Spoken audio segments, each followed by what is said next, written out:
El General Miguel Herrera observaba el mapa topográfico extendido sobre la mesa de roble en su despacho. Sus dedos, catidos por décadas de servicio militar, trazaban líneas imaginarias entre las posiciones enemigas marcadas con alfileres rojos. La situación era crítica. Las fuerzas rebeldes habían tomado control de tres poblados estratégicos en la región montañosa, estableciendo una línea de defensa aparentemente impenetrable. La luz del amanecer se filtraba por las ventanas del cuartel general, iluminando el rostro concentrado del militar de 58 años. Sus ojos gris, que habían visto demasiadas batallas, se enfocaron en un punto específico del terreno. Una elevación rocosa conocida como Cerro del Águila, situada a exactamente 4,127 metros de distancia de la posición enemiga más fortificada. Señor, los informes de inteligencia confirman que el líder rebelde Comandante Vázquez estará presente en la reunión de mañana, anunció el teniente coronel Ramírez, entrando al despacho con una carpeta bajo el brazo. Será nuestra única oportunidad de neutralizar la cabeza de la operación. Herrera asintió lentamente, sin apartar la vista del mapa. Había dedicado los últimos 6 meses estudiando cada movimiento de Vázquez, un ex-militar brillante que había desertado levandos consigo secretos militares invaluables y un grupo de soldados elite. El hombre se había convertido en una leyenda entre las fuerzas insurgentes, y su eliminación podría significar el fin de la rebelión que había costado cientos de vidas inocentes. La distancia es extrema, murmuró Herrera, midiendo con una regla la separación entre las posiciones. Necesitamos el mejor francotirador disponible. No habrá segunda oportunidad. El general sabía que enfrentaba el desafío más complejo de su carrera. A lo largo de 35 años de servicio, había participado en operaciones en selvas inhóspitas, desiertos abrasadores y montañas heladas. Sin embargo, nunca había ordenado un disparo a tal distancia. Los factores a considerar eran abrumadores: viento, humedad, presión atmosférica, curvatura terrestre, rotación del planeta, y por encima de todo, la capacidad humana de mantener precisión absoluta bajo condiciones extremas.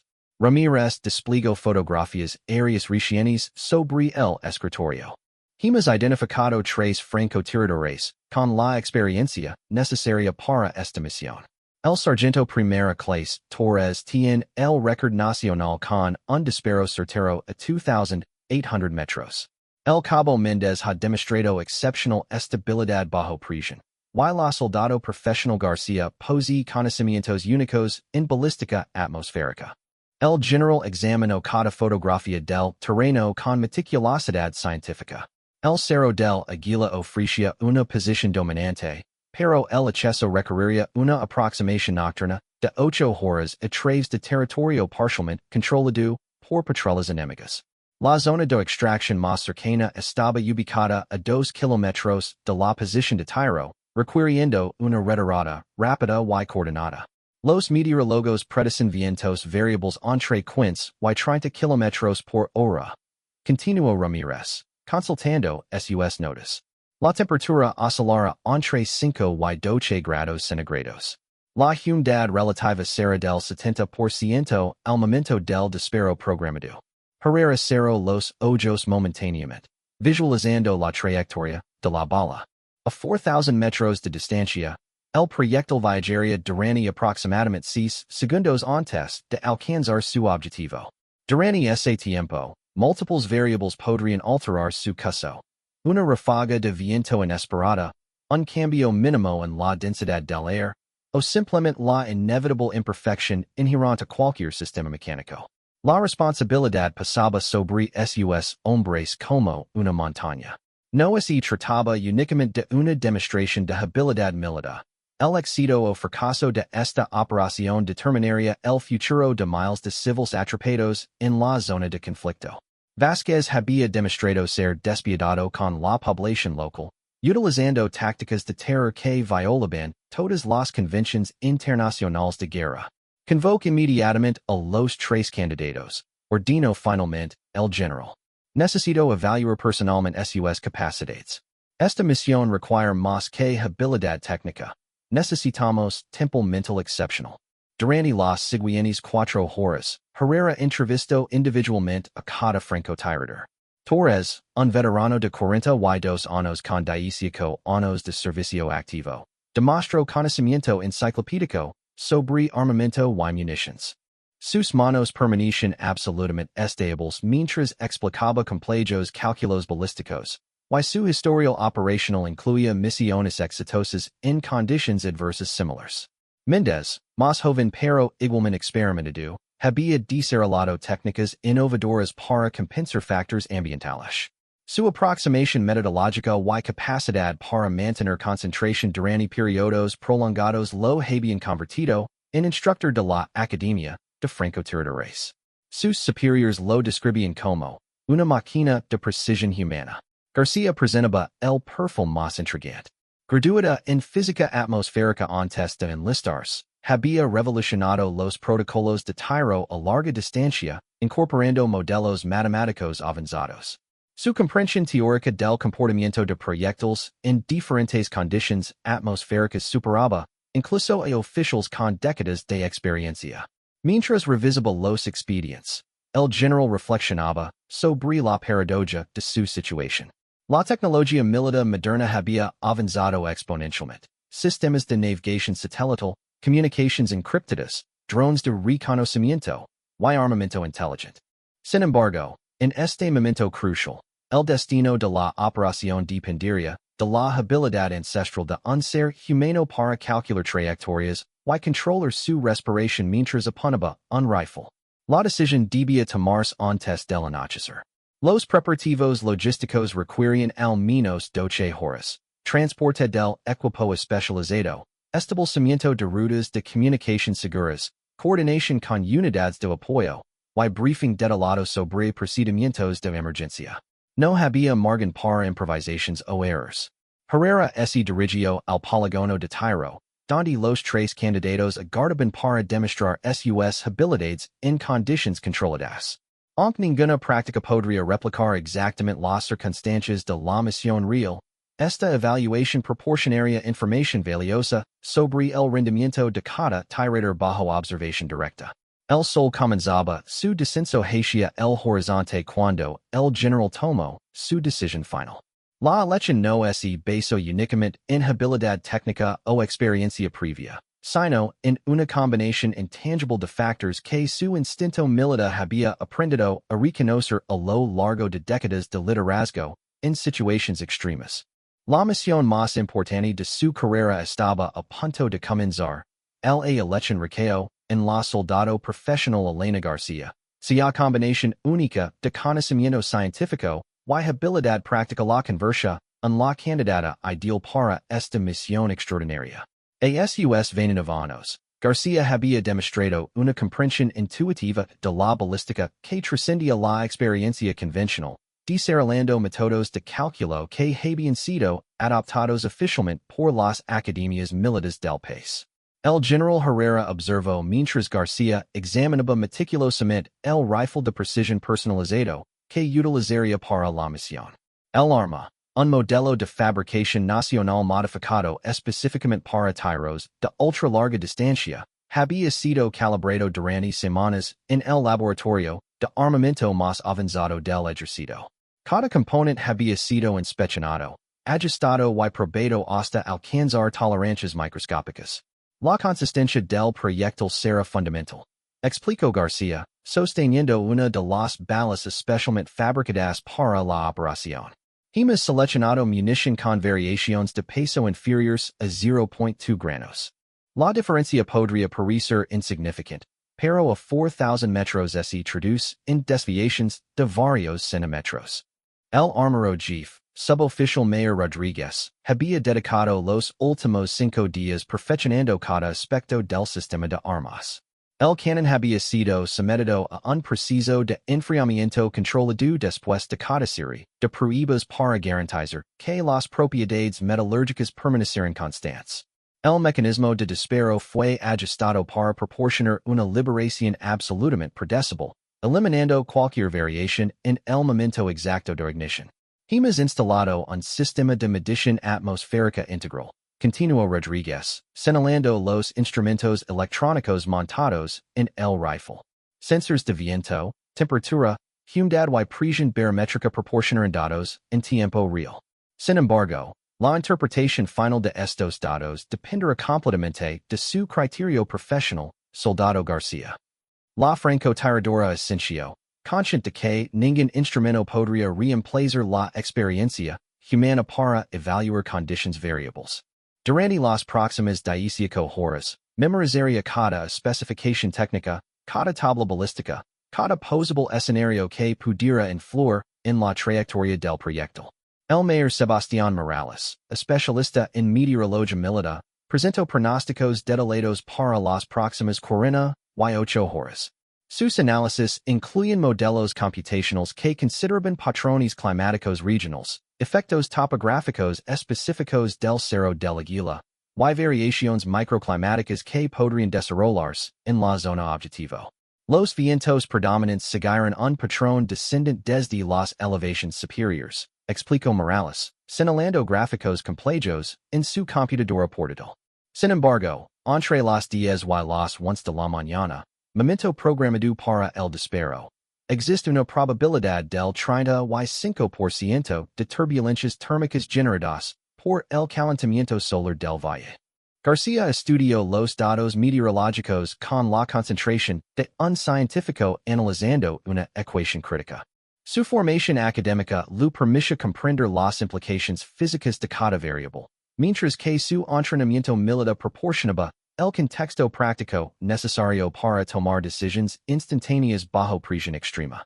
El teniente coronel Ramírez coordinaba simultáneamente los aspectos logísticos de la operación.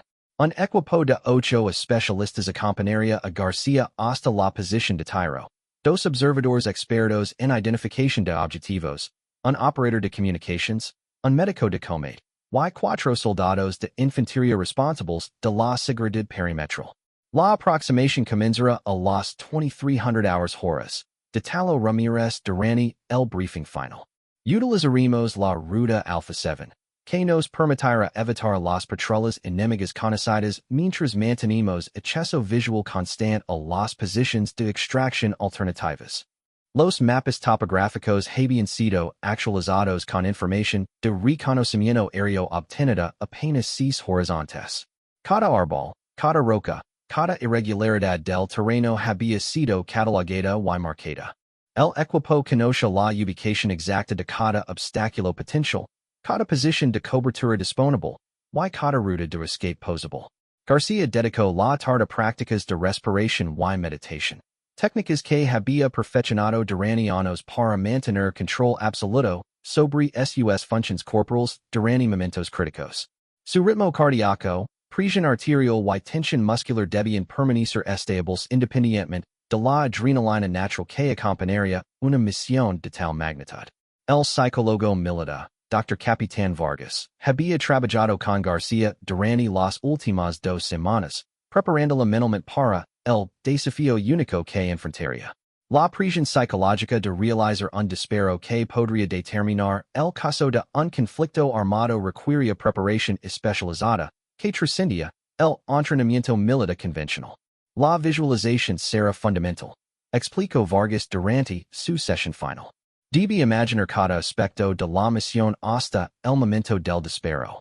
Su mente subconsciente procesará automáticamente las variables cuando llegue el momento real, pero solo así ha iniciado mentalmente cada posibilidad. Durante la cena, García revisó fotografías detalladas del objetivo. Comandante Vasquez sería fácilmente identificable por su estatura prominente y uniforme distintivo, pero el margen de error permanecía mínimo. A 4,000 metros de distancia, el objetivo aparecería como una figura diminuta en el visor telescópico, requiriendo identificación instantánea y disparo inmediato. El general Herrera realizó una inspección final del equipo mientras el sol se ocultaba detrás de las montañas occidentales. Cada pieza del equipamiento había sido verificada múltiples veces, sistemas de comunicación, equipos de navegación, provisiones médicas, munición de respaldo, y equipos de supervivencia para contingencias imprevistas. Soldado García, Dijo el general con solemnidad militar. La responsabilidad que recae sobre usted traición cualquier misión anterior en la historia de nuestras fuerzas armadas. Sin embargo, confío completamente en su capacidad profesional y preparación excepcional. García respondió con la compostura característica que la había distinguido durante su carrera militar. Señor, comprendo la magnitud de esta responsabilidad. Ejecutar la misión con la precisión y profesionalismo que el momento exige. A las 22:30 horas, el equipo completo los preparativos finales. Los vehículos de transporte aguardaban en el patio del cuartel. Motors calientes y combustible verificado. Las comunicaciones con el comando central habían sido probadas exhaustivamente, estableciendo múltiples canales de respaldo para garantizar coordinación constante. La luna nueva proporcionaría oscuridad ideal para la aproximación nocturna, mientras que las condiciones meteorológicas permanecían dentro de parámetros aceptables. Los últimos informes de inteligencia confirmaban que el objetivo mantendría su agenda programada, proporcionando la ventana de oportunidad planificada. Cuando el reloj marcó las 2300 horas exactas, García subió al vehículo principal llevando consigo no solo el peso de su equipamiento, sino la responsabilidad de una nación entera. La fase más crítica de la operación estaba a punto de comenzar dat el convoy se desplazó silenciosamente a través del paisaje montañoso bajo la protección de la oscuridad absoluta.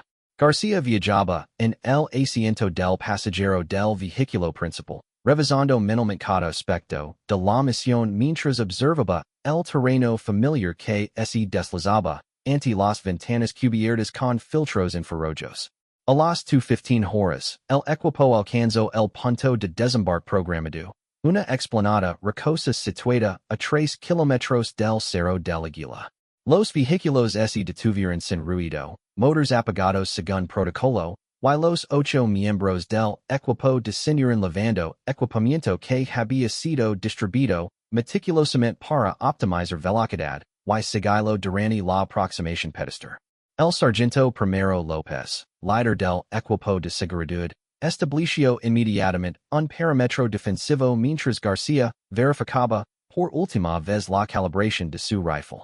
Los instrumentos meteorológicos portátiles confirmaron que las condiciones atmosféricas permanecían dentro de los parámetros pronosticados. Viento de 14 kilómetros por hora desde el noroeste. Temperatura de 8 grados centígrados. Humedad relativa del 68%.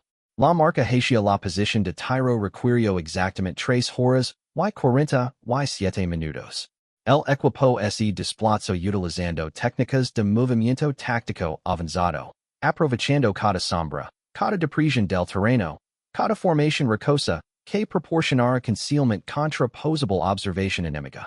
García cargaba su rifle personalizado junto con 30 kilos de equipamiento adicional, pero su condición física excepcional lo permitía mantener el ritmo, sin mostrar signos de fatiga. A las 6:02 horas, el equipo alcanzó finalmente la cima del Cerro del Águila. La posición ofrecía una vista panorámica extraordinaria del valle inferior, donde las instalaciones enemigas se extendían como un mapa tridimensional iluminado por las primeras luces del amanecer. García instaló inmediatamente su sistema de observación, un telescopio de alta potencia conectado electrónicamente a computadoras balísticas portátiles. Objetivo visual confirmado, murmuró el cabo Herrera, observador principal, mientras enfocaba sus binoculars hacia el complejo enemigo.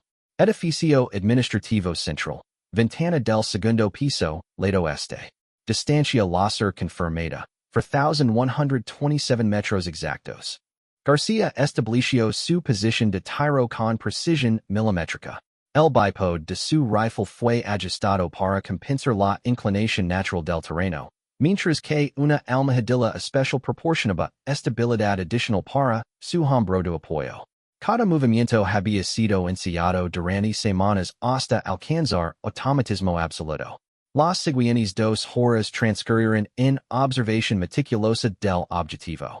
García estudió patrones de movimiento, identificó posibles obstáculos visuales, y calibro continuamente su equipamiento conforme las condiciones atmosféricas evolucionaban con el amanecer.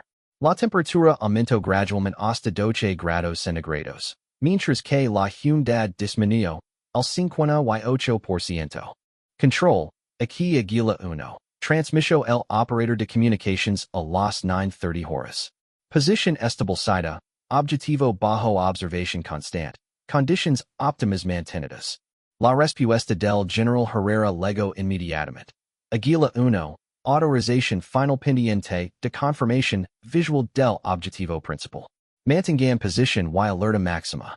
García ajustó los controls de su visor telescópico, aumentando la magnificación hasta 45 aumentos.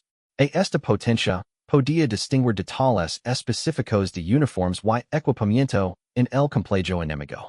Sin embargo, la magnificación extrema también amplificaba cualquier vibración o movimiento involuntario, requiriendo control corporal absoluto. A las 10:43 horas, una figura familiar apareció en la ventana del edificio objetivo. Comandante Vázquez, fácilmente identificable por su estatura característica y uniforme distintivo, se dirigía hacia la mesa de conferencias donde tendría lugar la reunión crucial con sus lugartenientes. Objetivo principal confirmado, reportó Herrera con voz controlada. Iniciando procedimientos de cálculo final. García activó el sistema computacional integrado en su rifle, introduciendo datos atmosféricos actualizados obtenidos por sensores electrónicos. La computadora precisó instantáneamente información sobre velocidad del viento, densidad del aire, temperatura, presión barométrica, y ángulo de elevación, generando gráficos de trayectoria precisas hasta el centímetro. Sin embargo, la tecnología solo proporcionaba orientación básica. La decisión final sobre el momento exacto del disparo dependía completamente del criterio profesional de García, quien debía considerar variables sutiles que ningún computador podría procesar, microráfagas de viento, cambios térmicos localizados, y la inevitable imperfección inherente a cualquier sistema mecánico operando en sus límites absolutos. Viento constante a 15 km por hora, dirección noroeste. Murmuró el meteorólogo del equipo. Presión atmosférica estable, visibilidad óptima, sin cambios significativos pronosticados durante los próximos 20 minutos. García controló su respiración utilizando técnicas perfeccionadas durante años de entrenamiento. Su ritmo cardíaco disminuyó hasta 50 latidos por minuto, mientras que su presión arterial se estabilizó en niveles óptimos para máxima precisión. Cada fibra muscular de su cuerpo se relajó excepto aquellas directamente involucradas en mantener la posición de tiro. El retículo de su visor se centró exactamente sobre la silueta del comandante Vázquez, quien permanecía inmóvil junto a la ventana mientras consultaba documentos sobre la mesa. La distancia de 4,127 metros representaba un desafío técnico que muy pocos francotiradores en el mundo habían enfrentado exitosamente. Control, aquí aguila 1, transmitió García. Objetivo centrado, conditions óptimas, solicito autorización final para disparo. La respuesta del General Herrera tardó exactamente 8 segundos. Aguila 1, autorización concedida. Execute misión. García exhaló lentamente, vaciando sus pulmones hasta el 50% de capacidad, el punto óptimo para estabilidad máxima. Su dedo índice encontró el gatillo con presión mínima, apenas suficiente para mantener contacto. El mundo se redujo a la imagen amplificada en su visor telescópico, donde cada movimiento del objetivo era monitoreado con precisión microscópica. El momento del disparo había llegado. 4 años de preparación, semanas de planificación intensiva, y horas de aproximación peligrosa convergen en un instante que duraría menos de un segundo pero determinaría el destino de miles de personas atrapadas en el conflicto. García aplicó presión gradual sobre el gatillo mientras mantenía el retículo perfectamente alineado con su objetivo. En aproximadamente 6 segundos, sabría si la misión más importante de su carrera había terminado en éxito absoluto o fracaso catastrófico. El disparo se ejecutó a las 10 hours 47 minutes, and 23 seconds horas exactas. Cuando todas las variables atmosféricas convergieren en una ventana de oportunidad perfecta, que García reconoció instintivamente.